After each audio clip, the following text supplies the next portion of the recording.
디모데후서 4장 3장 14절에서 17절 말씀 찾은 줄 알고 제가 읽겠습니다. 그러나 너는 배우고 확실한 일에 거하라.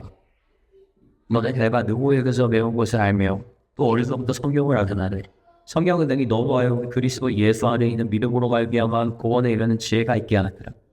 모든 성경은 하나님의 감동으로 된 것으로 교리와 책망과 바르게 함과 의로 교육하기에 유익하니 이는 하나님의 사람으로 온전하게 하며 모든 선한 일을 행할 능력을 갖추게 하려 함이라. 아멘. 저는 오늘 여러분들과 매우 단순한 설교를 하고자 합니다. 가르침에 대한 거예요. 근데 이 가르침을 구분하는 겁니다. 세상에서의 가르침과 말씀에서의 가르침의 차이가 무엇인가를 나누어서 오늘 시간을 가지고 싶습니다. 그리고 뭐가 다릅니까? 이 한 가지를 꼭 아십시오. 교육에서 굉장히 중요합니다. 뭐냐면 생명력입니다. 세상에서 가르치는 모든 내용에는 여러분 생명력이 존재하지. 즉 역습성이 없다는 겁니다. 그러나 말씀에는 있죠. 제가 미술을 했으니까 제 주변에 있는 미술하는 사람들을 대상으로 한번 얘기를 해보겠습니다. 이 디자인 있잖아요. 저 때만 하더라도 뭐가 되게 중요했냐면 그 프로그램에서 디자인을 다룰 때 뭐 일러스트레이터 같은 거 있잖아요. 이런 거 다루는 거 되게 잘해야 됩니다. 포토샵 아마 다들 아시고. 그럼 이걸 배우는 게 그렇게 쉽진 않아요. 이거 안에서 어떻게 움직여서 어떤 걸 먼저 만들어야 되고 또 어떤 걸 단축키로 해가지고 빠르게 할 수 있는지를 익히는데 굉장히 오랜 시간이 걸려요. 수년이 걸립니다. 그렇게 해서 가장 먼저 앞서가는 사람이 탑 디자이너가 된 거예요. 물론 창의력도 필요하겠죠. 그러나 이 기술이 없으면 안 되는 거예요.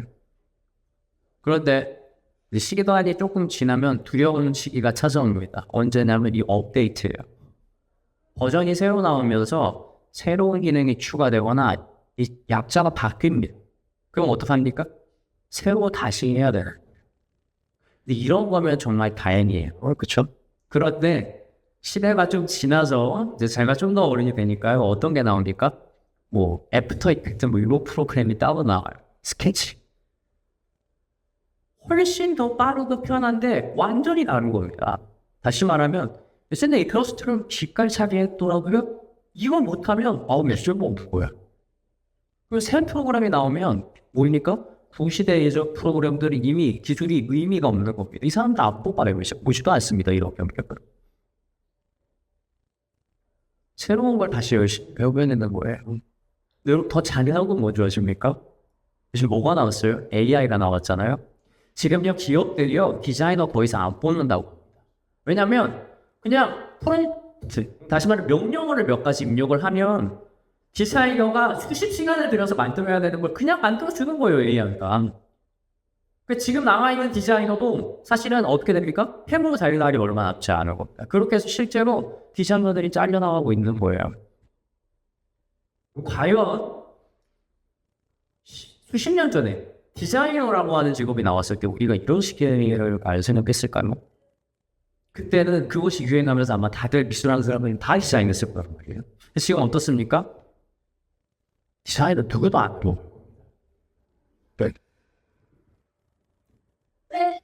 이것은 비단 디자인과 예술에만 한정된 게 아니에요. 여러분 아까 우리가 수능 친구들을 위해서 아침 기도했잖아요. 그리고 뉴스 봤으니까 이번에 수능의 기조가 바뀝니다. 애들이 입시 기조 어디로 흘러갔어요? AI 산업 쪽으로 과가 몰리는 거예요. 의대 지원율이 떨어졌어요. 놀랍지 않습니까? 여러분 작년에 어땠는지 아세요? 이 뉴스가? 사람들 다 의대 간다고. 의대 불패. 무조건 점수 나오면 딴 데 안 가. 다 의대 가야 된다라고 얘기를 했던 게 작년 뉴스였어요. 근데 올해 1년 지나니까 어떻습니까? 이제 기조가 바뀌는 거예요. AI 생기니까 의사가 하는 일도 약간 AI가 대체해줘서 반복적인 일을 어느 정도 수행할 수 있고, 정부에서 지금 AI 막 다 지원해준다고 하고, 막 엔비디아 회장이 와가지고 치킨 먹으면서 막 반도체에 막 주고 그러잖아요. 그거 보니까 우리나라 앞으로 바뀔 것 같아. 그러면서 어떻게 됩니까? 다 이런 IT 쪽으로 빠지는 겁니다. 공대 쪽으로 빠지는 거죠. 이렇게 기조가 흘러가는 거예요. 여러분 물어볼까요? 내년에는 어떨까요? 예측 가능하겠어요? 여러분, 세상에서의 여러분 가르침은 뭐 아무리 핫하고 아무리 위대한 것처럼 보이고 아무리 놀라워도요, 절대 영원히 가지 않아요. 다 사라지는 지식입니다. 우리나라에서 항상 조사를 하잖아요. 왜 우리나라 출산율이 낮은가? 그래서 낮은 출산율을 위해서 왜 이렇게 사람들이 애를 안 낳는지 조사를 그때마다 했잖아요. 항상 상위권에서 떨어지지 않은 게 있습니다. 여러분 다 아실 거예요. 그게 뭡니까? 바로 사교육열풍이에요. 외국에도 소개하나. 외국에서 없어 단어에서 학원이라고 나오잖아요. 이게 소개되는 거고. 근데 이런 사교육열풍이 왜 옵니까? 자세히 보세요. 물론 이렇게 광주 지역은 사교육열풍이란 말씀이 좀 그렇잖아요. 그리고 이제 서울 쪽으로 가면 분위기가 많이 다르죠. 서울에 가면은 뭐 우리는 그냥 학원 보냈다고 생각을 하잖아요. 거긴 학원 그런 개념이 아니에요. 일단 학원을 일단 보내고 못하는 게 더 생기잖아요. 그럼 학원에다가 뭘 플러스 합니까? 과외를 플러스 합니다. 선생님 따로 붙이죠. 거기에다가 이제 얘가 대학을 갈 때가 되니까 입시 컨설팅을 붙이고요. 중학생 애들 중에서 성적이 어느 정도 나오다 하면 특목고반을 따로 만들어서 따로 또 학원을 보냅니다. 그리고 뭐 영재원 이런 것도 준비를 하죠. 이렇게 사교육이 어마어마하게 어려워요. 여러분 그 사교육이 사실은 뭘 가르치는 건지 여러분 아십니까? 이건 정확하게 말씀드린 거예요. 뭘 가르친다가 아니라 뭐냐면 아이한테 조금이라도 변화하고 싶은 시대에 한 발짝이라도 빠르게 가려고 엄마들이 되게 노력하는 거예요. 아빠들이, 부모들이 다. 다시 말하면 사교육이라고 하는 건 무엇이냐? 부모가 자녀의 미래에 대한 불안감 때문에 자녀에게 교육을 시키면서 약간의 자기가 신경 안정제를 맞는 것 같은 효과를 누리는 거예요. 내가 그래도 이렇게 대비를 시켰으니까 마음이 조금씩 놓이는 거죠. 다시 말하면 사교육 내면은 뭐가 있는 겁니까? 부모의 불안감이 엄청 존재하는 거예요. 안타까운 건 바로 이거예요.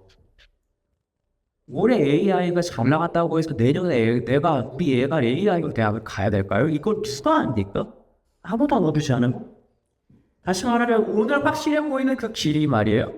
내일 되면 다시 불확실한 길로 돌아서게 된다는 겁니다. 그러니 여러분 불안감을 없앨 수 있습니까? 자녀에게 여러분이 어떤 걸 가르쳐도요. 죄송하지만 여러분 절대 불안감 없앨 수 없습니다. 이게 세상의 가르침이 가지고 있는 특징인 거예요. 그러나 현명한 부모는 영원한 가르침을 자녀에게 줍니다. 그것이 바로 하나님의 말씀이죠. 우리가 잘 알고 있는 링컨 대통령의 일화가 있지 않습니까? 링컨 대통령 어렸을 때 진짜 가난하게 살았거든요. 그런데 그 엄마가 죽기 전에 아들에게 예언을 하나 남깁니다. 내가 너무 가난해서 너에게 줄 것은 하나 없지만 내가 끝까지 붙들고 살았던 이 성경책을 너에게 주겠다.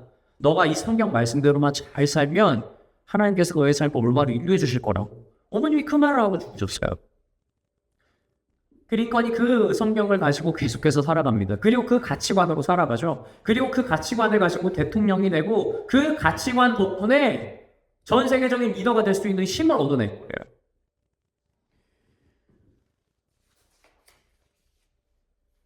그 어떤 사교육, 그 어떤 지식보다 강력한 유산이 무엇입니다. 말씀과 사교육의 근본적인 차이 아시겠죠? 사교육은 뭡니까? 앞으로 올 미래를 내다보면서 그것 쫓아가는 거예요. 말씀은 무엇입니까?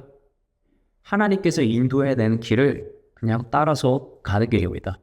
여러분들이 물어보고 싶어요. 여러분 뭐 가르치겠습니까? 자녀들에게. 내일이 되면 또 주식시장에 대한 뉴스가 아주 쏟아질 겁니다. 코스피가 상승하면 상승한 이유 수십 가지가 나올 거고요. 코스피가 하락하면 하락한 이유 수십 가지가 나올 겁니다. 전날에는 아무도 예측하지 몰라요. 아무도 몰라요. 대답 못합니다. 전날에 오를지 내릴지 아무도 모르죠. 그런데 그 다음날이 되잖아요. 기가 막히게 마치 나는 알았다는 것처럼 수많은 예측을 쏟아내면서 이래서 오는 거야, 이래서 떨어진 거야 라고 해서 전문가들이 얼마나 여러 말을 섞는지 몰라요. 여러분 이게 얼마나 웃기는 일입니까? 말이 돼요? 마치 알았다는 거죠. 그런데 여러분 이게 인간이에요. 인간들 뭐에 속는 줄 아십니까? 나는 내일을 알 수 있다라는 착각을 하는 겁니다. 정말 말도 안 되지만. 투자하는 사람들 있잖아요. 정말 그런 생각해요. 마치 비를 안 것처럼. 이게 말이 된다고 생각하세요? 이건요, 인간이 정말 내가 했던 경험을 토대로 미래를 본다는 이런 거는 마치 뭐라고 하냐면, 여러분이 피아노 연주를 하는 연주장에 갔다고 해보세요. 한 피아니스트가 공연을 합니다. 아주 멋있게 공연을 해요. 그런데 내가 한 번도 들어보지 않은 공개를 그 자리에서 발표를 한다고 해볼게요. 자, 피아니스트가 연주를 해서 피아노를 연주하고 있어요. 그리고 딱 멈춥니다. 그리고 여러분들이 물어본다고 해볼까요? 어느 것만을 내가 칠까요? 라고 할 때 여러분 대답할 수 있어요? 근데 인간들이 이렇게 생각하는 거예요. 아, 피아니스트가 이렇게 이것만 몇 번 쳤고 이것만은 몇 번 쳤으니까 통계적으로 그 다음엔 분명히 이거 칠 거야 라고 계산을 한다고 해보세요. 말이 돼요? 아무 의미 없어요. 오로지 누구에게 달려 있습니까? 아니, 피아니스트만 하는 거예요. 여러분, 그러니까 말씀대로 산다는 건요, 피아노 건반을 따라하면서 이걸 맞추는 게 아니에요. 누구를 의지하는 겁니까? 그 피아니스트의 지혜를 의지하는 겁니다. 하나님의 말씀을 그대로 의지하고 살아가는 거예요. 피아노를 맞추는 게임을 하는 게 아니라고요, 이제. 오늘 본문 말씀 한번 다시 읽어보겠습니다. 그러나 너는 배우고 확신한 일에 거하라. 너는 내가 누구에게서 배운 것을 알며 또 어려서부터 성경을 알아나니 성경은 능히 너로 하여금 그리스도 예수 안에 있는 믿음으로 말미암아 구원에 이르는 지혜가 있게 하느니라. 모든 성경은 하나님의 감동으로 된 것으로 교훈과 책망과 바르게 학과 의로 교육하기에 유익하니 이는 하나님의 사람으로 온전하게 하며 모든 선한 일을 행할 능력을 갖추게 하려 함이라. 아멘. 이 말씀 하나로 여러분 끝날 거 아닙니까? 여러분 자녀를 뭘로 가르쳐야 되겠어요? 하나님 말씀으로 가르쳐야 합니다. 지금 바울이 디모데에게 이렇게 얘기하죠. 너는 내게 누구에게서 배운 것을 알며 또 어려서부터 성경을 알았나니. 무슨 말이에요? 디모데는 어머니 유스게와 외조부 로이스로부터 어릴 때부터 성경을 배웠어요. 다시 말하면 그는 어렸을 때부터 성경과 함께 즉 말씀을 계속 자란 겁니다. 그리고 디모데는 이렇게 얘기하는 거예요. 지금까지 너가 말씀 가운데에서 하나님의 인도하심을 받고 하나님께서 너를 지켜준 것처럼 앞으로도 계속 말씀 안에서 거해서 살아라. 너의 부모로부터 너의 어머니로부터 외조부로부터 받은 그 교훈을 절대 마음속에서 잊지 말아라. 이 한 가지를 생각나게 해주는 겁니다. 말씀이 디모데를 지킨 것처럼 우리 자녀들도 말씀을 품고 자라면 그 말씀이 인생의 많은 순간에서 그들을 지켜줄 것입니다. 부모는요, 절대 아무리 자녀를 사랑해도 그들의 인생의 대신 사람일 수가 없어요. 그러나 그 자녀들이 하나님의 말씀을 받으면요, 하나님께서 그들의 삶을 인도해 내는 것입니다. 물론 부모로서 우리는 자녀에게 예절과 책임관, 정직과 같은 세상에서 바르게 살아가는 데 필요한 수많은 개별적 가르침을 가르쳐야죠. 그러나 이 모든 가르침은요, 솔직히 말씀드려서 세상에서 필요한 모든 가르침은 하나님께서 뭐라고 하셨어요. 하나님께서 뭐라고 말씀하셨습니까? 하나님을 사랑하고 내 이웃을 사랑하라고 하지 않았습니까? 여러분, 사실 이 세상에서 있는 문제가 이 사랑 한 가지만 있으면 거의 해결되고 정말 많지 않습니까? 요새 결혼하면요, 이런 부분들이 있다고 해요. 서로 서류를 만들갑니다. 무슨 서류냐면 앞으로 내가 월요일부터 일요일까지 뭐 월마다 연마다 내가 해야 될 일, 당신이 해야 돼. 그냥 기록 딱 하는 거예요. 재산분할 어떻게 해야지 딱 정했거든. 2년 동안 시댁 몇 번 갈지 친정 몇 번 갈지 싹 다 계획하는 거예요. 그리고 저보다 서류로 만들어놓고 시킨다고 하더라고요. 이거 무슨 생각 드세요? 보면 이런 생각 들 수 있어요. 아, 되게 계획적이고 철저하다. 그리고 심지어 현명하다는 생각 들 수 있을지 모르겠지만 뭔가 이상하지 않습니까? 이건 그거예요. 그거. 그 이상한 거. 아시잖아요. 뭐가 없어요. 사람이 없잖아요. 이거 되게 근본적인 문제인 거예요, 사실은. 반면에 어떤 부부들은요, 계획이 없어요. 어느 날 갔더니 남편이 음식하고 있고 또 어느 날 가면 엄마가 아내가 음식하고 있어요. 어떤 날에는 애들을 데리고 아빠가 나가고 어떤 날에는 또 엄마가 나갑니다. 아무것도 없어요. 뭐 돈이 많으면 그냥 같이 한번 쓰고 돈이 없으면 이따같이 전략을 하고요. 1년 동안 뭐 친정집에 손을 몇 번 방문했는지 횟수도 몰라요. 어떤 사람이 보면 되게 무계획하다. 되게 막 사는 것 같다. 되게 현명하지 않은 것 같다라고 나같이 모르겠어. 그런데 여러분 있지 않아요? 이 마음속에? 부럽다. 행복해 보인다. 왜 그렇습니까? 그 안에 사람이 있는 거거든요. 이 사람이 못하면 내가 하는 대신 내가 하면 이 사람이 안 하니까 이게 행복한 거지 라고 하는 게 눈에 보이지 않습니까? 여러분 이걸 이미 성경에서 얘기를 하는 거라고요. 여러분 우리 자녀한테 뭘 가르쳐야 되겠습니까? 이미 성경에서 얘기한 이 가치를 하나님을 사랑하고 그 말씀을 본받아서 세상에 있는 사람들 사람을 생각해 보세요. 어떤 부부로 살아가겠습니까? 당연히 후자 아니겠어요? 저는 우리 자식들이 이렇게 살았으면 좋겠어요. 여러분도 그렇지 않습니까? 이러한 현상은요, 이 부부 생활에만 한정된 게 아니에요. 인생에 대한 우리 자녀의 태도에서도 동일한 거예요. 변화하는 삶에 맞춰서 조목조목 따져가면서 인생을 다 계획하고 철저하게 사는 아이들, 여러분, 뭐 겉에서 보면 멋있어 보일지 모르겠어요. 지혜로워 보일지 모르겠어요. 여러분, 그런데 그 아이들 내면에 뭐가 존재하겠습니까? 삶을 자기가 감당하려고 그 부담감과 그 짐과 고통이 느껴지지 않으십니까? 여러분 행복한 삶은요 이것과는 전혀 다른 인생인 거예요. 어떤 아이는 반면 인생의 계획이라고 하는 것이 별로 없어요. 그런데 이 아이는 하나님의 말씀을 믿으면서 따라가면서 하나님께서 준비한 걸 하나씩 만나면서 감탄하면서 사네요. 여러분 비록 계획적이지 않고 얘 미래가 어떻게 될지 걱정이 될지 모르겠지만 여러분 이런 아이의 삶이 얼마나 행복하겠습니까? 하나님을 만나면서 경험하는 것들이 얼마나 아름답겠습니까? 방향을 정하는 기준이 자기 계획이 아니라 말씀 안에서 하나님과 동행할 때 여러분 진정한 행복한 삶을 살 수 있다는 것을 기억하십시오. 내 자녀가 하나님을 사랑하고 이웃을 사랑한다면 그의 인생이 얼마나 아름답게 가꾸어지겠습니까? 바울이 디모데에게 강조한 것도 바로 이거예요.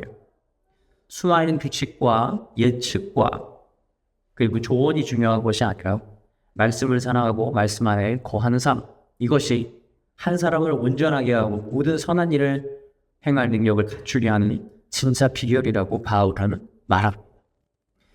사랑하는 성도 여러분, 우리는요 미래를 예측하면서 사는 사람이 절대 아닙니다. 그러니까 우리 삶 가운데에서 그러한 형태가 조금이라도 남아있다면 여러분 그거 계속 해보시세요. 내 경험으로 미래를 대비하려고 하는 이러한 습성들을요 여러분 버리십시오. 우리는 반대로 믿음에 순종하면서 하나님께서 계획한 것들을 뭐 하는 사람입니까? 그냥 만나는 거예요. 난 모르는 건데 하나님이 행하신 것을 경험한다는 것이죠. 아브라함이 그러지 않았습니까? 하나님께서 자기 아들을 번제로 드리라고 했잖아요. 아니 그렇게 힘든 아이인데 얻었는데 번제로 드리라고 한 거예요. 아브라함은 생각할 수 있었어요. 고민할 수 있었죠. 자신의 경험을 토대로 할 수 있었잖아요. 하나님을 어떻게 하면 속일 수 있을까? 아니 이상한 죽으면 어떡하냐고 그러시나? 아니 다음에 내 인생에 올 것이 무엇인가? 하나님은 왜 이렇게 잔인한 일을 행하게 하시는가? 질문할 수 있잖아. 근데 아브라함은 오롯이 이것만 했어요. 뭐라니까? 그냥 가는 거예요. 가라고 하니까 아침에 눈 밝자마자 해가 뜨자마자 그냥 가는 겁니다. 모리아 산으로 턱턱 가려 아들 데리고 번제 드리고 안 갖고 갑니다. 번제물을 하나님께서 준비해 주실 거라고 아들이 물어보면서 그렇게 얘기하잖아요. 내가 너 죽일 거야 라고 말은 못하니까. 근데 그 질문 들었을 때 아버지로서 마음을 어떻겠어요? 멈추지 않아요. 아브라함이 그냥 갑니다. 그래서 아브라함이 그곳에서 번제물로서 아들을 목을 탁 치려고 하는데 하나님이 그 순간 막잖아요. 이때까지 아브라함이 알았을까? 하나님이 다른 게 준비했을 거라고? 우리는 그렇게 생각하지 않아요. 전혀 몰랐죠.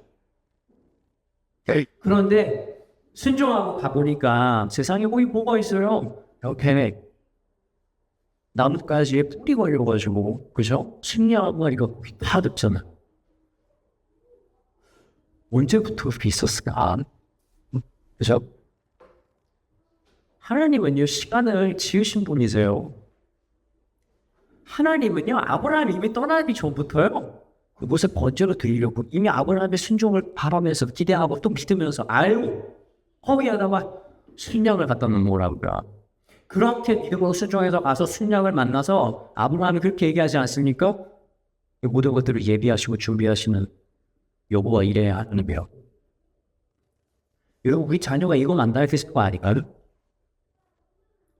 말씀대로 따라서 순종을 해줘서 아이들이 잠깐 만나는 거예요. 뭘 만나요? 여호와 이레 하나님을 만나는 겁니다. 난 내가 이 길을 가는 건 이유를 모르겠어. 왜 갈지 몰라요. 그러니까 여러분들이 여러분의 인생을 자녀한테 가르칠 때 마치 여러분이 되게 많은 일을 한 것처럼 보여주지 마세요. 야, 나는 말이야, 이때 막 이런 거에서 이렇게 된 거야. 야, 너 때 이렇게 공부 안 하지 않았어. 마치 내가 공부해서 성공한 것처럼. 마치 내가 성품이 좋아서 성공한 것처럼. 마치 내가 무엇보다 특별한 노력으로 기울여서 성공한 것처럼 여러분 자녀한테 가르치지 마세요. 여러분도 몰랐어요. 이렇게 될 줄. 그냥 하나님께서 인도하는 대로 가다 보니까 오늘날이 온 거잖아요. 여러분 이거 자녀한테 가르쳐야 되는 것 아닙니까? 저는 그래요. 우리 아이들이 그랬으면 좋겠어요. 부모를 의지해서 자기 경험 의지해서만 게 아니라 그냥 말씀대로 순종해서 봤더니 세상에 거기에서 기적처럼 말도 안 되게 순양 한 마리가 걸려있고 이렇게 신앙 싸움하면서 이렇게 감탄하면서 인생 아름답게 살아가야 되지 않겠습니까? 그러므로 우리가 자녀에게 가르쳐야 하는 것은 계획과 예측이 아니라 믿음과 순종이라는 사실을 기억하십시오. 말씀을 따라 살면 세상에서는 계산할 수 없는 일이 열리고 우리가 세우지 못하는 계획이 이루어지고 우리 힘으로 만들 수 없는 공급이 채워집니다.